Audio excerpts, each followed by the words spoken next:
Hello, everyone, and welcome to another episode of First Impression Sports Talk. I'm your host, Jasmine Pollack, and today we're going to be talking about the NBA playoffs.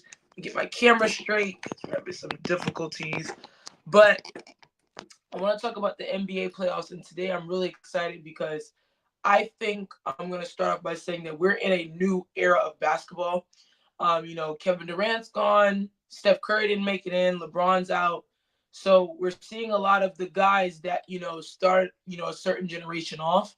And now it's a new age. And this is what, the world's been waiting for when it comes to, okay, who's going to get next? Who is going to be the next person in line to take over? And we're seeing a lot of these young guys come in and they're doing a big number. But I want to talk about the Denver Nuggets and the Timberwolves first. That's the game we're going to be talking about. And this is an interesting series because we all saw the Timberwolves steal home court advantage 2 nights ago. They do play game 2 tonight in Denver, so let's get into it.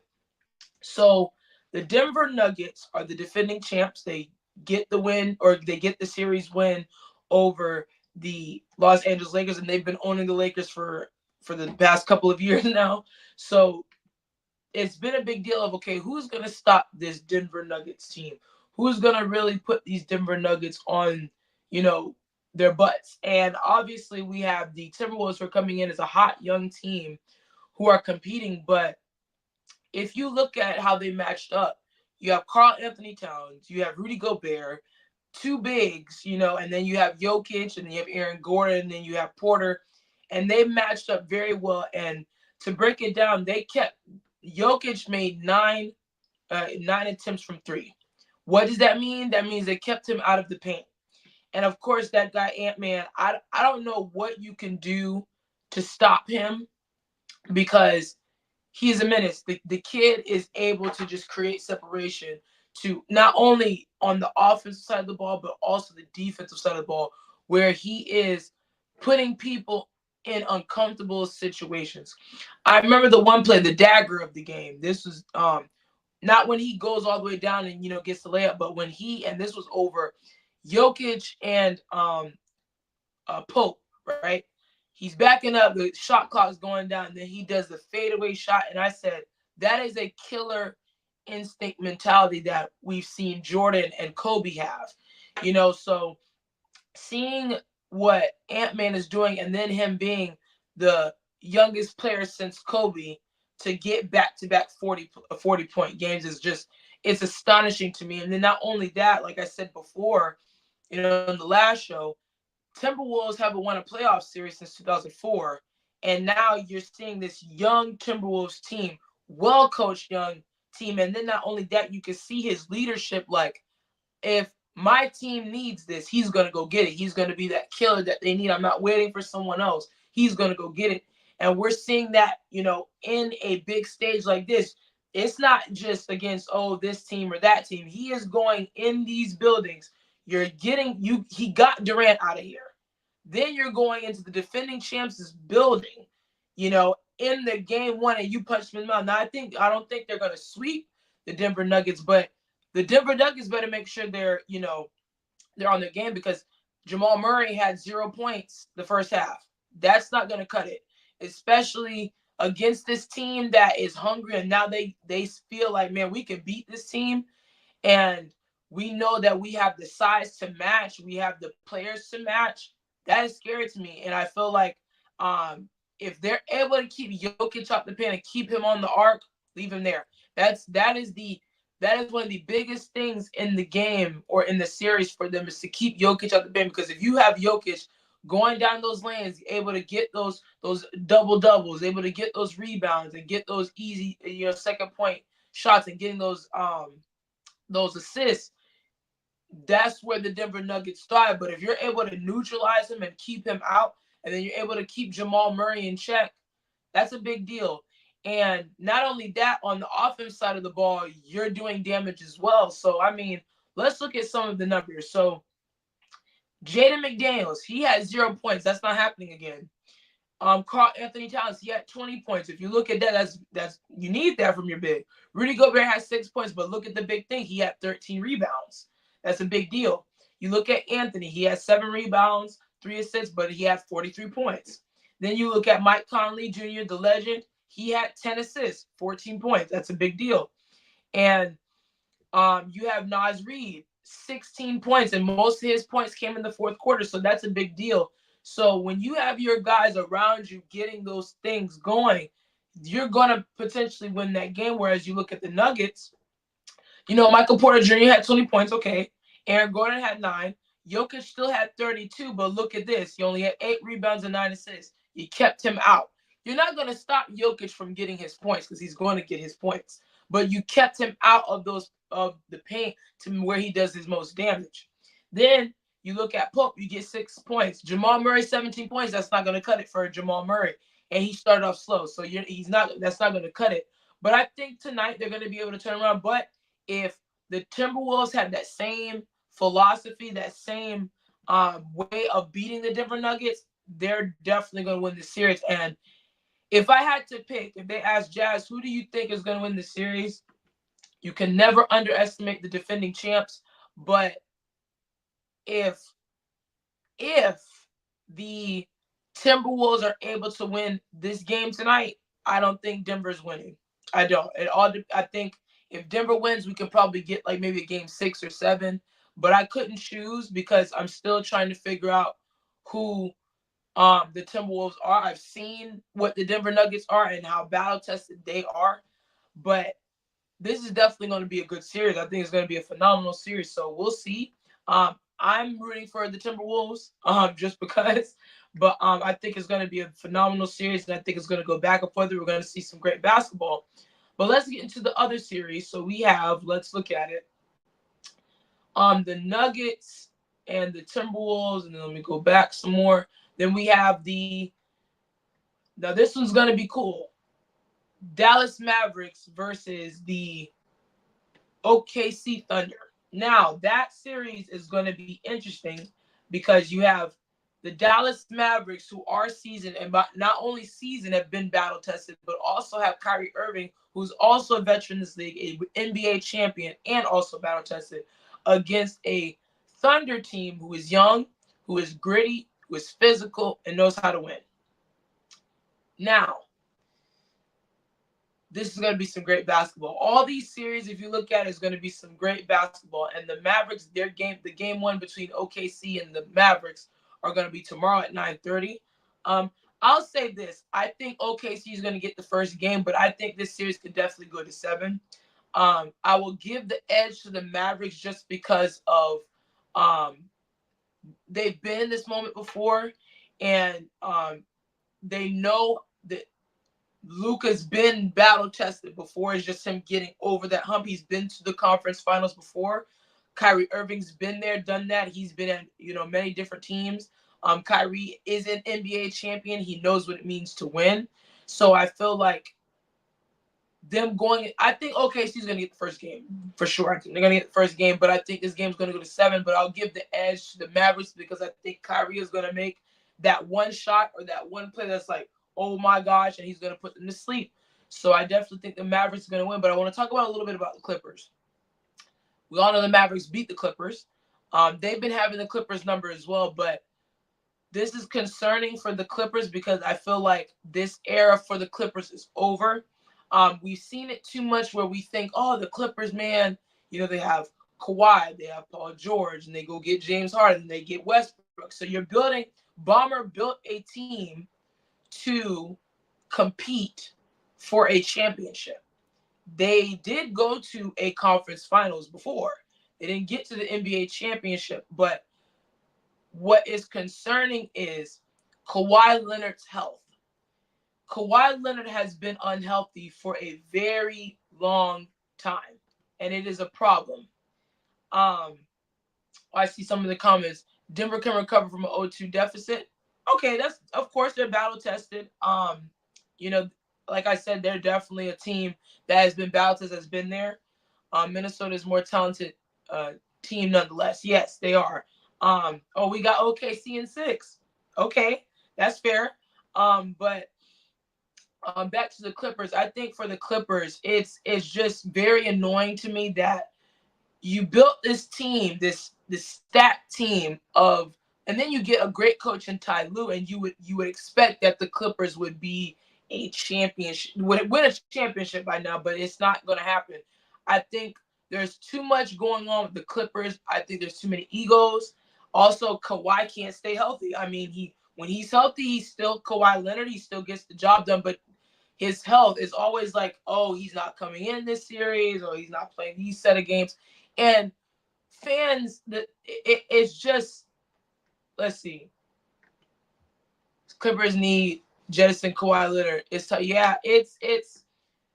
I just don't know what more to say about the Clippers. I mean, you built a championship team. This on paper, this is a championship team, but it takes a lot. It takes cohesion. It takes a leader. It takes someone who can put their team on their back. And it doesn't help when. And here's the thing. They say, well, Kawhi didn't play. You had two superstars, essentially three. You still have Paul George. You still had James Harden. You still had Russell Westbrook. And we get on Russ a lot about different things, but there's no way your star players are 0 for 17.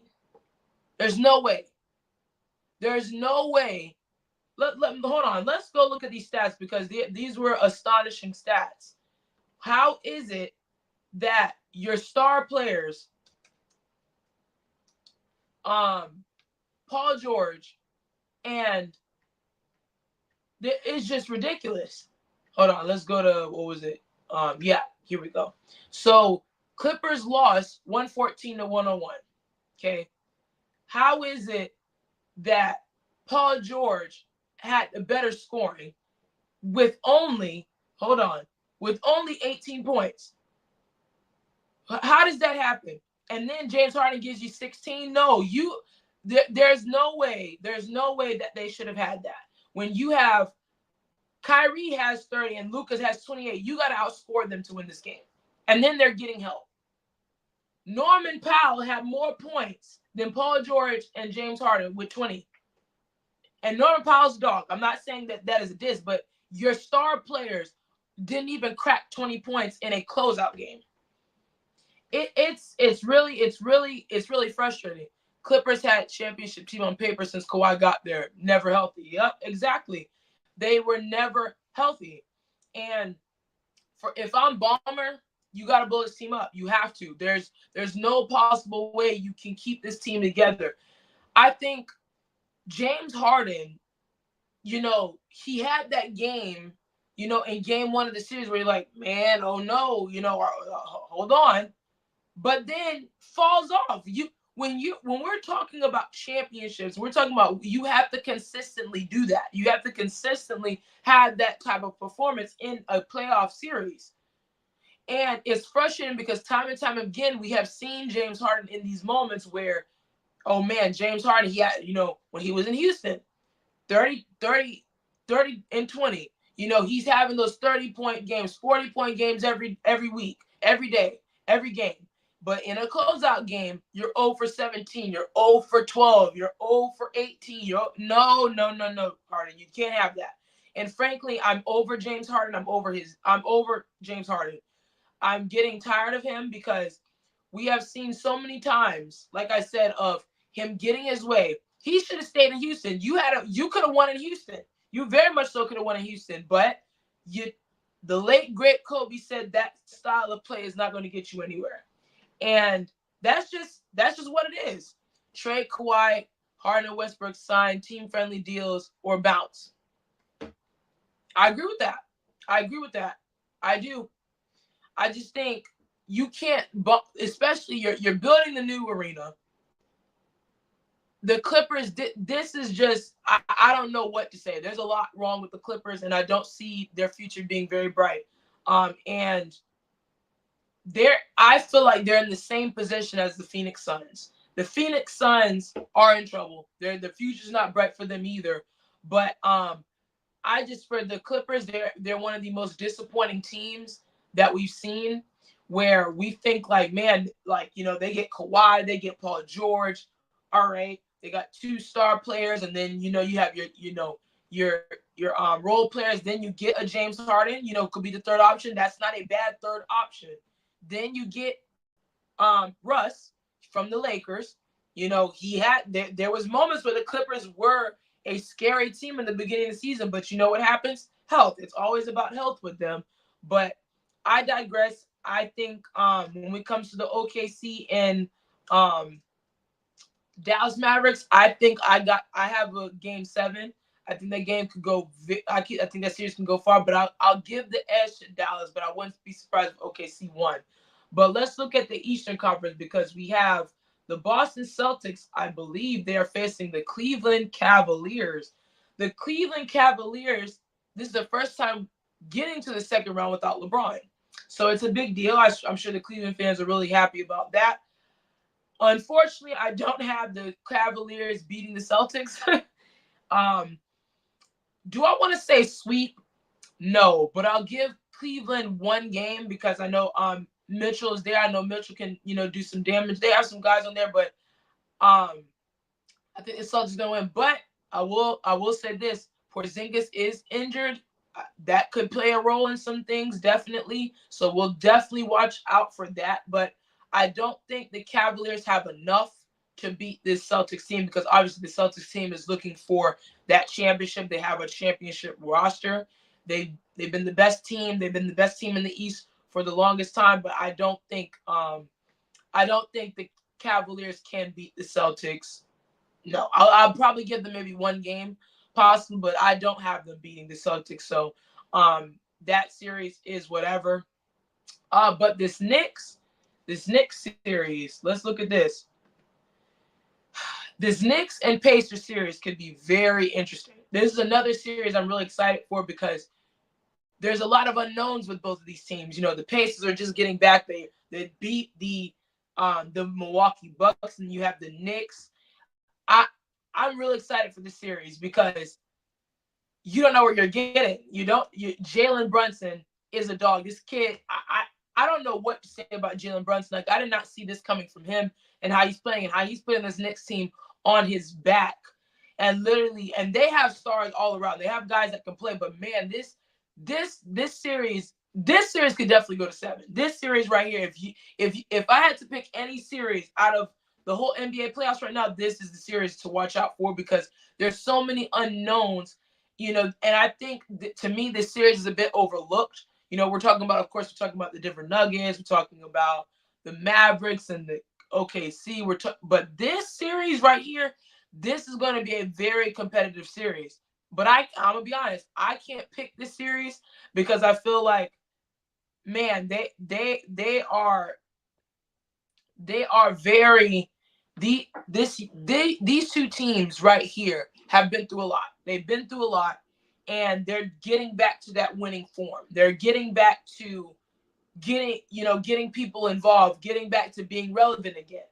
And I think the Knicks are a very scary team. I'm gonna read some of the comments here. Clippers backing Tyronn Lue is on point. He ain't the problem. Absolutely, Tyronn Lue is not the problem. He's a phenomenal coach.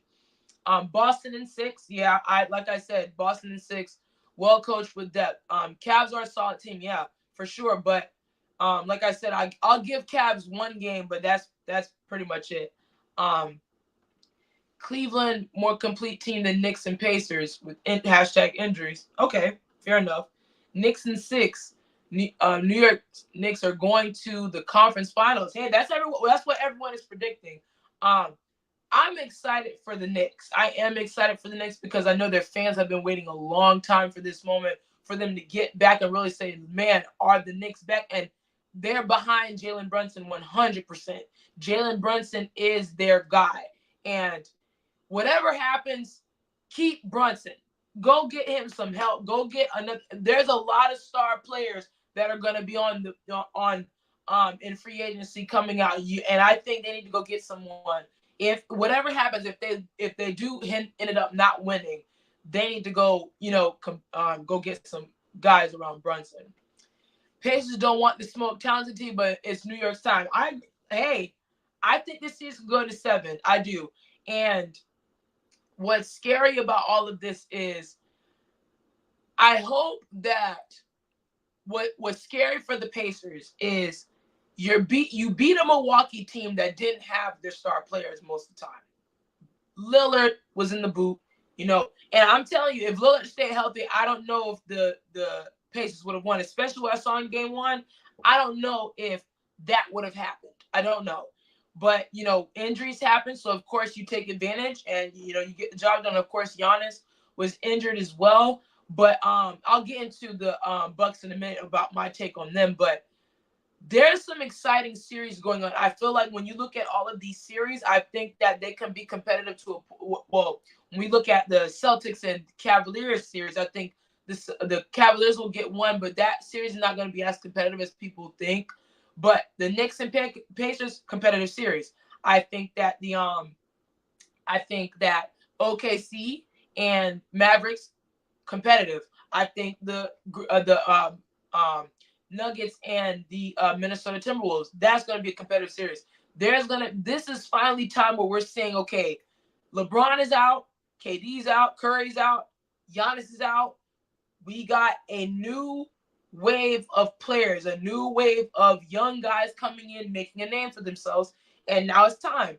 And if I'm the Timberwolves right now, the time is now. I mean, what if the Timberwolves are able to get past the Denver Nuggets? Who's stopping the Timberwolves if they're able to get past the Denver Nuggets? Because the Denver Nuggets have been a tough team. They've been a tough team for the past 2 years. They're defending champs for a reason. Milwaukee imploded this year, going to be an interesting offseason. Yep. And I can't help but think of them getting rid of their coach. Now you can't predict injuries, but getting rid of their coach when they were winning. And then you get Doc Rivers. No disrespect to Doc Rivers, but when has Doc Rivers been that coach? Ever since 2008. Of course he was with the Clippers, and the Clippers had a team then, and then no, they didn't win. Okay, you go over to the 76ers. There's a lot wrong with the 76ers, but you go over the 76ers, you're supposed to, get Embiid. You had Jimmy Butler, you had James Harden on that team. You had Embiid, you had Max. I mean, what are we doing? And then Milwaukee fires their coach after they're winning. It's not like, they weren't winning. They're winning. I don't understand. And then Budenholzer. You fire Budenholzer after you win a championship with him. I didn't get that either. I think Milwaukee has a lot of front office issues for sure. I don't know how you fire coaches after they win a championship. Milwaukee let Giannis be GM, and every decision they made has backfired. Absolutely, exactly. How do you fire Budenholzer after you won a championship with him and you've been in the conversation in the playoffs with him? I don't get that. And then the coach you had afterwards, you were winning. You're winning. Now, rumor has it that Giannis wasn't happy that his brother wasn't getting playing time or something like that. So, of course, he goes up there. I don't like this guy. Get him out of here. Okay, but that wasn't. I just don't understand that. And then you get Doc Rivers because are we hiring Doc Rivers because of the name and what he was? What has he done lately? What does his resume look like lately? And that's been a problem. So for that, I think that we are it's very concerning where Milwaukee is. And I think, and on top of that, I think if I'm Milwaukee, I would bring Lillard back. I was one of those people, I thought Lillard was going to Miami with Jimmy Butler and them down there in South Beach. But if I'm Milwaukee, re-sign him, give him a contract. And also, you need to set the record straight. And I get Giannis is the face. I get all that. But some guys do not have that GM mentality. Some guys don't have that ability to do that. There's only a few guys that are able to say, I want that guy, and it works. It backfired very badly on Milwaukee, and those types of things don't get you back to an NBA Finals. Those types of moves do not get you back to championship winning pedigree for sure. And before we get out of here, I do want to talk about the Miami Heat. We all know the Miami Heat lost. They were injured. They lost to Boston. We get all that. But from Miami, as long as you have Eric Spoelstra, you're always going to be in the conversation because I think Eric Spoelstra is a phenomenal coach. The question was, what is the Miami Heat going to be after LeBron leaves, after D-Wade retires and all those guys? They've been very fine. They've been fine. They have weathered the storm and they've done pretty well. They've been to 2 finals after that. They've been to conference finals. They've done fairly well for themselves. But I think what's someone asked, what's your favorite team in the NBA? I do not have a favorite team. One thing about the NBA to me, at first it was Miami because that's when I first started watching basketball with LeBron down there in South Beach. So I became a Miami fan because I am from Florida. But I do root for the Magic because I'm in the Tampa Bay area, so I do root for them even though they lost. But it was just a great showing of them getting to Game 7 with the Cavaliers. But I do not have a favorite team currently. My favorite player is LeBron, but I'm starting to love Ant. At one time I did, I do like Giannis. I do like what Jokic is doing. So I have a lot of guys that I do like, but I'm waiting for that guy that I can say, okay, after LeBron retires, I'm looking at Ant though, for sure. Ant is becoming he's becoming a problem for me, and I really, really like him a lot. I do like Ant a lot. So I am rooting for him. He has that Jordan-esque, Kobe-esque feel about him. And we haven't seen a player like that dominating how he is and how he's able to change the game and change the course of the game. I haven't seen that in a long time from a guy that has those tangibles like that, like a Michael Jordan. Miami just needs to be healthy and get out of the playing tournament. I agree, get healthy, and I think they need at least one superstar, another superstar with Jimmy Butler for sure. And I think they can go get some people as well. Favorite player again is LeBron James, but when LeBron retires, because I know he's on his way out of here, I might jump on Anthony Edwards for sure. He is what I'm seeing from him. I'm really, really excited. I'll still root for Miami because my fiance, he's from Miami, so I root for Miami. But and then of course the Magic, I'll root for the Magic. But Ant is becoming a favorite player of mine. Yeah, Ant is a good choice. I mean, I haven't seen a player Ant primed to be the face of the league. I agree. I think he can very much so be the face of the league. That was a question. Can Ant be the face of the league? Yes, 100%. Because he's reminding people of that killer mentality, that killer instinct that we haven't seen a lot of people have. Even LeBron, as big of a fan as I am, LeBron doesn't have that killer in him. He has other great attributes and talents, but that killer he does not have. But that's what and before we get out of here, I love to talk about the GOAT debate. Look, Michael Jordan is the GOAT. I'm one of those people that will always say Michael Jordan's the GOAT because I love Michael Jordan too. And I wish I was born in that time of seeing Jordan in his prime. My dad was able to see him, my mom was able to see him, and just hearing the story, seeing some of his highlights, Michael Jordan was just he was a force, man. And just seeing what he was able to do, and how he was able to do it is just, he changed the course, not just basketball, but sports in general, where he was able to do. So I'm one of those people, I'm not one of those LeBron fans saying, oh, LeBron. No, I would never say that because Jordan is the GOAT. He's the greatest basketball player of all time to me. But LeBron is my favorite player because he was when I started watching, that's who I saw. That's who I gravitated towards, and I rooted for him. And I'm going to continue to root for LeBron as long as he's in. But Ant has those intangibles. I have not seen that killer since Kobe, because I watched Kobe, towards the end of his career, like Ant has. Ant has the swag to him. He has that killer mentality, and he has the charisma like them, but he just has a smile on his face and he just talks mess. But I think Ant could very much still be the face of the league. But if I'm Ant right now, it's open, right? Like for real, like if you look at right now in the West, and if he's able to get past Denver, and this is no disrespect to OKC at all, because I think OKC, they're the best team in the West for a reason. But if Ant is able to get past Denver, I don't see how anybody beats them. I mean, Denver they've been dominating for the past 2 years. They won a championship because we were just waiting for this Denver team to get healthy, and they got healthy and they won. If they're able to get past, I don't know. I don't know who would beat the Timberwolves. If we see them versus the Celtics, like just hypothetically speaking, let's say Timberwolves versus the Celtics in the NBA championship. I don't know, because I feel like Ant has that killer mentality. And what he's showing, you know, playoffs right now, he's on a tear right now, and he has a team around him that it's not just him. It's not just a one man show. He has guys that are competing with him that are getting points as well. So this is a scary Minnesota team. So if they're able to get past Denver, yeah, Ant has arrived. He's been arrived, but Ant can very much so be the face of the league. But I would say I would root for Ant after LeBron retires. But that wraps up this show, everyone. Thank you for tuning in. Thank you all for your comments. Shout out to all of you. Again, if you'd like to see more content from me, you can go to my YouTube channel, which is First Impression Sports Talk. Make sure to subscribe.